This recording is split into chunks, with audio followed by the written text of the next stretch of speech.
আসসালামু আলাইকুম এভরিওয়ান। আজকে রান্না করব সর্ষে পাবদা। খুবই কুইক অ্যান্ড ইজি একটা রেসিপি এটা। এর জন্য প্রথমে মাছে একটু হলুদ লবণ দিয়ে খুব ভালোভাবে মাখিয়ে সেটাকে তেলের উপরে ভেজে নিতে হবে হালকা করে।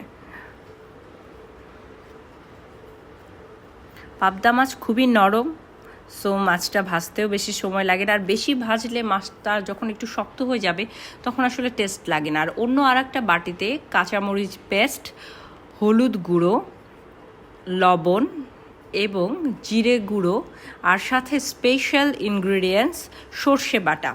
সর্ষে বাটাটা আসলে সাদা এবং কালো সর্ষে দুইটা এক সম পরিমাণ নিয়ে সেটাকে ব্লেন্ড করে সেটাতে পানি দিয়ে এরকম একটা ছাঁকনির সাহায্যে সেটাকে ছেঁকে সেই ঝোলটুকু দিতে হবে এই মশলাটার ভেতরে।